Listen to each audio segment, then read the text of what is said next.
Welcome to my YouTube channel. आप सभी का स्वागत है हमारे आज के इस वीडियो में। और फ्रेंड्स, अक्सर मेरे अधिकतर वीडियो पे कमेंट आता है कि सर आप जो है प्रेजेंट वैकेंसी का अपडेट देते हो, न्यू वैकेंसी की बात नहीं करते हो। वैसे तो मैं आपकी जानकारी के लिए बता दूं, मैं अक्सर न्यू वैकेंसी पे भी अपडेट्स देता हूं और अपने एंड से मैं स्टूडेंट को मोटिवेट रखने की पूरी कोशिश करता हूं।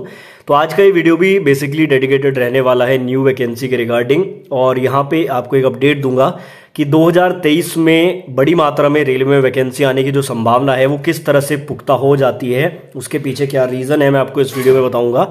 इस छोटे से वीडियो को कंप्लीट देख लेना, आपको थोड़ा सा मोटिवेशन तो मिलेगा ही। साथ ही देखो, आप सभी लोग समझदार हो, आपको पता है कि हमारी गवर्नमेंट किस तरह से काम करती है और किस तरह से न्यू वैकेंसीज को पॉलिटिकल एजेंडा बना के प्रेजेंट किया जाता है। ये सभी बातें आप लोग अच्छी तरह से जानते हो। चलिए इस वीडियो में विदाउट वेस्टिंग एनी टाइम हम पॉइंट पे आते हैं और आपको बताता हूं कि 2023 में वैकेंसी आने के चांसेस क्यों हैं और कौन कौन सी वैकेंसी आने के चांसेस यहाँ पे बन रहे हैं।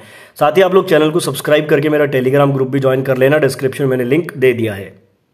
मैंने आपको बताया कि जो वैकेंसीज होती हैं रेलवे में वो बेसिकली एक पॉलिटिकल एजेंडा बनती हैं और उसको वोट बैंक से कंपेयर किया जाता है। वोट बैंक के लिए हमारी रेलवे की वैकेंसीज का यूज़ किया जाता है। अब यहाँ पे एक पैटर्न मैं आपको दिखाना चाहूँगा। ये पैटर्न देख के आपको पता लगेगा कि 2023 में क्यों भर भर के वैकेंसी आने वाली है। यहाँ पे ये आरआरबी पटना की ऑफिशियल वेबसाइट है और इसके रिक्रूटमेंट वाले सेक्शन में जब हम आते हैं तो यहाँ पे 2010 से लेके 2022 तक का, यानी कि आप कह सकते हैं कि पूरे यहाँ पे जो है आपका 12 साल का डाटा दे रखा है कि 12 साल में कब कब वैकेंसी आई है। 2010 से अगर मैं स्टार्ट करूं तो 2010 में यहाँ पे आपको देखने को मिलेगा कितने नोटिफिकेशन शो हो रहे हैं। यहाँ पे टोटल देखो 9 नोटिफिकेशन यहाँ पे शो हो रहे हैं कि 2010 में 9 तरह की वैकेंसी आई थी। अब ये पैटर्न के अनुसार मैं आपको समझाऊंगा। पहले एक बार मैं आपको दिखा देता हूँ। 2011 पे अगर मैं क्लिक करता हूँ तो 2011 में केवल एक यहाँ पे नोटिफिकेशन आपको देखने को मिलेगा। 2012 पे अगर क्लिक करते हैं तो 2012 में आप देख सकते हैं टोटल 5 तरह के नोटिफिकेशन आपको देखने को मिलेंगे। 2013 में अगर हम आते हैं तो 2013 आपको पता है वो दौर था कि जब 2014 में इलेक्शन होने वाले थे, तो ये 2013 वाला दौर था। लेकिन यहाँ पे कोई वैकेंसी आपको देखने को नहीं मिलेगी। इस टाइम तक आप लोग कह सकते हैं कि भाई कांग्रेस की जो यहाँ पे सरकार थी। अब आते हैं हम लोग 2014 में। 2014 में हमारी बीजेपी गवर्नमेंट आई थी, ठीक है। अब देखो 2014 में टोटल 4 नोटिफिकेशन आपको देखने को मिलेंगे। अब आते हैं 2015 में। 2015 में यहाँ पे आपको नोटिफिकेशन देखने को मिलेंगे टोटल 4, ठीक है। 4 नोटिफिकेशन देखो। 2014 में गवर्नमेंट चेंज हुई थी, 2014 और 15 में वैकेंसी देखने को मिली है रेलवे में। अब 15 के बाद अगर आप 16 पे आएंगे तो 16 में यहाँ पे कोई भी नोटिफिकेशन नहीं है, पूरी तरह से ब्लैंक है। 2017 में अगर आते हैं तो 17 में भी कोई नोटिफिकेशन नहीं है, पूरी तरह से ब्लैंक है। 2018 में आते हैं तो देखो आपको पता है 2019 में फिर से इलेक्शन थे तो 2018 में वैकेंसी आई थी बहुत ज़्यादा। ये देखो टोटल 8 नोटिफिकेशन है 2018 के। क्यों? क्योंकि 2019 में इलेक्शन थे। अब उसके बाद आते हैं 2019 में। अब इलेक्शन जीतने के बाद स्टूडेंट से कोई मतलब नहीं है, पूरी तरह से ब्लैंक है। 2020 में कोई वैकेंसी नहीं है, पूरी तरह से ब्लैंक है, आप लोग देख सकते हैं। 2021 पे अगर मैं क्लिक करूं तो यहाँ पे 2021 में भी कोई वैकेंसी नहीं है, पूरी तरह से ब्लैंक है। और 2022 पे मैं क्लिक करूं तो पूरी तरह से ब्लैंक है। कहने का मतलब क्या है कि देखो, अब मैं आपको एक पैटर्न यहाँ पे समझाता हूँ। 2014 में इलेक्शन थी, ठीक है। 2014 में और 15 में 4 नोटिफिकेशन आपको देखने को मिले।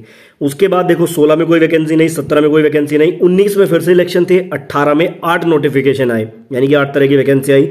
उसके बाद 19 में कोई वैकेंसी नहीं, 20 में नहीं, 21 में नहीं, 22 में नहीं। अब 2024 में फिर से इलेक्शन है। ये पैटर्न को आप थोड़ा सा पकड़ो। 2024 में है इलेक्शन, तो 2023 है ना, ये रेलवे के एस्पायरेंट के लिए आप कह सकते हैं कि एक गोल्डन ईयर साबित होगा और एक गोल्डन अपॉर्चुनिटी आपके सामने आएगी। क्यों? क्योंकि देखो पिछले 4-5 साल से कोई भर्ती रेलवे में नहीं हुई है, तो यहाँ से सीधा इंडिकेशन है कि वैकेंसी बहुत सारी वैकेंट है। दूसरा, 3 लाख का डाटा रेलवे ने खुद प्रेजेंट किया था, जिसमें से 1.5 लाख अभी ग्रुप डी एनटीपीसी भर्ती हो जाएंगे, तो 1.5 लाख पद पूरे क्लियर हैं आपके पास। अब ये 1.5 लाख जब पद क्लियर हैं और ये पैटर्न आपने अगर समझ लिया तो आपको आइडिया लग जाएगा कि 2023 में ये पिटारा भर्ती होगा, खुलने वाला है। और ये जब पिटारा खुलेगा तो अलग अलग वैकेंसीज आपको देखने को मिलेगी। मैं ज़्यादा नहीं कहता हूँ, कम से कम आपको 3 से 4 नोटिफिकेशन जरूर देखने को मिलेंगे, जिसमें जो सबसे ज़्यादा चांसेस हैं वो नो डाउट आपके एएलपी और टेक्नीशियंस के ही हैं, ठीक है। सबसे बड़ा जो पिटारा मुझे लगता है वो इसका ही खुलेगा। उसके बाद जो दूसरी पॉसिबिलिटी है वो आरपीएफ एसआई कांस्टेबल वाली है। उसके बाद तीसरी है आरआरबी के जेई, ये 3 तो बिल्कुल कंफर्म है। अब ये जो चौथा मैं कह रहा हूँ, ये चौथा आपका ग्रुप डी और एनटीपीसी में से कोई भी एक हो सकता है। अब आप बोलेंगे सर एनटीपीसी ग्रुप डी तो अभी चल रहा है, तो देखो ग्रुप डी एक ऐसा स्टाफ है जिसमें नंबर ऑफ एम्प्लॉयज़ बहुत ज़्यादा होते हैं और बहुत ज़्यादा एम्प्लॉयज़ की कमी है ग्रुप डी में अभी भी। अगर आप आरटीआई लगा के भी देखोगे, या अगर आप देखो, मैं चैनल पे हूँ, मैं काम करता हूँ, मुझे डाटा का लगभग आइडिया है, ग्रुप डी में सबसे ज़्यादा शॉर्टेज है अभी भी एम्प्लॉयज़ की। मतलब ये जो 1 लाख पदों पर भर्ती हो रही है ना, ये भर्ती करने के बाद भी शॉर्टेज आएगी। तो यहाँ पे जो चौथे नंबर पर वैकेंसी आ सकती है वो ग्रुप डी एनटीपीसी में कोई भी एक हो सकती है। अब एनटीपीसी अगर आती है तो उसमें टीटी की पोस्ट आ सकती है, जैसा कि अनुमान लगाया जा रहा है कि 8,000 से ज़्यादा टीटी के पद आ सकते हैं। तो यहाँ पे मेरा कहने का मतलब ये था इस वीडियो को बनाने का पूरे डाटा के आधार पे, कि मैंने आपको एक पैटर्न समझाया, और इस पैटर्न को अगर हम देखते हैं तो 2023 में भर भर के वैकेंसी आने के पूरे चांसेस हैं, और जो कि आएंगी नो डाउट। तो एक तो चैनल को सब्सक्राइब कर लो, जैसे ही कोई अपडेट आएगा आपको दूंगा। उसके अलावा अगर आप स्टडी से बिल्कुल हट चुके हो, आपका सिलेक्शन ग्रुप डी एनटीपीसी में नहीं हुआ है, तो थोड़ा थोड़ा सा स्टडी के टच में आ जाओ, क्योंकि एकदम से वैकेंसी आएगी, थोड़ा सा माइंड पे प्रेशर आ जाएगा। एटलीस्ट 1-2 सब्जेक्ट आपका ऐसा हो जो पहले से प्रिपेयर हो, तो आपको आसानी होगी। बाकी आपकी इस बारे में जो भी राय है, जो भी सुझाव है, आप मुझे कमेंट बॉक्स में लिख सकते हैं।